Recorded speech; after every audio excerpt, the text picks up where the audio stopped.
Steamed fish with chilli lemon. তাহলে একটু দেখে নিতে চাই steamed fish with chilli lemon তৈরি করতে কি কি লাগছে। প্রথমে লাগছে মাছ, আমি একটা কোরাল মাছ নিয়েছি 1 কেজি ওজনের। আচ্ছা, লাল মরিচ, লাল কাঁচামরিচটা, কাঁচামরিচ, রসুন, সাদা গোলমরিচ, লবণ, চিকেন পাউডার, চিনি, আনারস, লেবুর রস। আর এই যে সামনে 4টা সস রয়েছে সেটাও একটু জেনে নিতে চাই কোন কোন সস আমরা ব্যবহার করছি। Fish sauce, light soya sauce, oyster sauce, dark soya sauce. That's great. আর দর্শক, আমরা মোটামুটি একটুখানি আগে থেকেই আমরা স্টিমারের এই জালটা একটু দিয়ে রেখেছি, কারণ পানিটা একটু বলক আসতে হবে এবং ওই স্টিমটা না হলে তো আমরা ফিশটা স্টিম করতে পারবো না। আমরা একটু আগে থেকেই প্রিপেয়ার হয়ে রয়েছি। আমরা এবার চলে যাব ভাইয়া রান্না বান্নায়। প্রথমে কি করছি? প্রথমে আমরা ফিশটা কেটে স্টিমে বহাবো। ভাইয়া, এক একজন শেফের তো এক এক রকম এক্সপার্টিস থাকে, তো আপনার কাছে একটু জানতে চাই আপনার সিগনেচার আইটেম আসলে কি কি? মাশরুম সালাদ আছে, স্টিম ফিশ, ক্যাশনাট সালাদ, ডাক, রোস্টেড ডাক। মাছটা আমরা মোটামুটি ভালোই ফালি করে নিলাম। ভাইয়া, এটা তো আমরা কোরাল মাছটা দিয়ে করছি, এটা আর কি কি মাছ দিয়ে করা যায়? এটা কোরাল মাছ, রেসনেপার, দুইটাই। ধনিয়া পাতা। দর্শক খুব ভালো করে দেখতে পাচ্ছেন, আমরা কিন্তু ধনিয়া পাতাটা একেবারে মাছের যে ফালি করে কেটে রাখা যে ভেতরটা ওটার ভেতরে দিয়ে দেওয়া হচ্ছে, এবং এটা I guess lemon glass. Lemon গ্রাস। এটাও গোটাটা জাস্ট র্যাপ করে। দর্শক, মাছটা যেন প্রপারলি ক্লিন হয় এবং আপনারা চেষ্টা করবেন ভালো করে ধুয়ে ফ্রেশ করে ওডরটা একদম দূর করে দিতে। একটু জিঞ্জার দিয়ে দেব। যেহেতু পুরোটাই স্টিমড, পুরো ফ্লেভারটা ছড়িয়ে যাবে। আমি একটু ফিশ সস দিয়ে দেব। আর কি কি দিব ভাইয়া? আর দিব 1 স্টিক সেলারি পাতা। ওকে, স্টিমে দিয়ে দিব।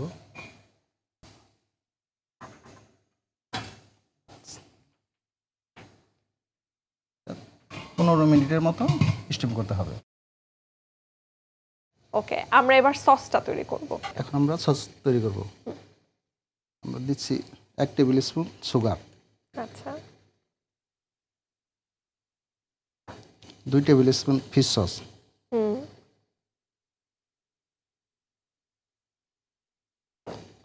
কাঁচা মরিচ, কাঁচা লাল মরিচটা দিয়ে দিচ্ছি পুরোটাই।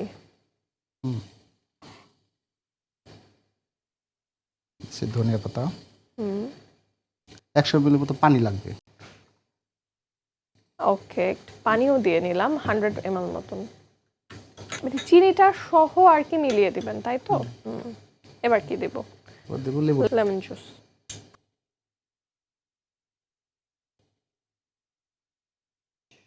তিন টেবিল চামচ। মাছের সাথে লেবুটা বোধহয় খুব ভালো যায়। আমরা দেখি যখন ফিশ অ্যান্ড চিপস খাই কিংবা স্টিম ফিশ খাই, সার্ভিং এর সময় বা ডেকোরেশনের সময় লেবুটা দেয়া হয়। এটার পেছনে মানে মূল রিজনটা কি ভাইয়া? মাছের এটা ব্যাড স্মেলটা চলে যায়।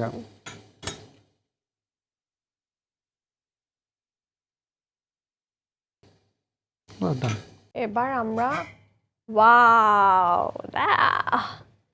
কি দারুণ ভাবে স্টিম হয়ে গেছে।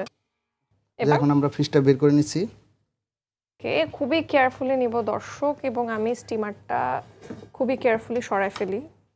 মানে গোটা যে মশলা যেগুলো দেয়া ছিল, আদার টুকরা কিংবা আমরা দেখলাম লেমন গ্রাস, সবগুলো জাস্ট তুলে নিব। হ্যাঁ, ওকে,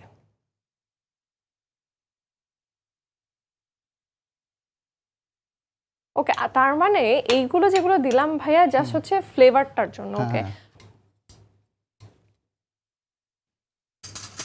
এখানে যে আমরা পানিটা দেখছি এটা কি এরকমই থাকবে, ন্যাচারাল জুস? ওকে, এখন আমরা সসটা দিয়ে দিচ্ছি। দর্শক, খুবই লাইট একটা ফুড এবং খুবই স্বাস্থ্যসম্মত।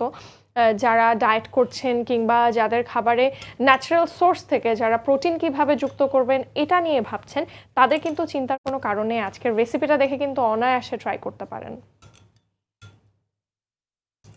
এভরিডে মাছের ঝোল, মাছের ঝালের চাইতে একটু লাইট একটা রেসিপি আমরা দেখে নিলাম। আচ্ছা, এখানে জাস্ট আমরা স্লাইসগুলা বিছিয়ে দিলাম। ওয়াও, দর্শক এটা কিন্তু মাস্ট ট্রাই। আমি কিন্তু এখান থেকে স্ট্রং একটা ফ্রেগরেন্স পাচ্ছি, লেমনের, জিঞ্জারের, তারপর এদিকে গার্লিক রয়েছে এবং দারুণ একটা জুস, সুপের মতন করেও আপনারা খেয়ে ফেলতে পারেন। এটা কোন দেশি খাবার মূলত? Thai food. Thai food.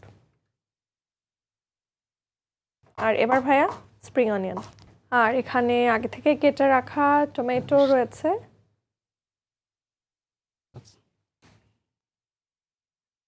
আপু তৈরি হয়ে গেল আমাদের steam fish with chilli lemon. Thank you so much. প্রিয় দর্শক, ঝটপট তৈরি হয়ে গেল steam fish with chilli lemon.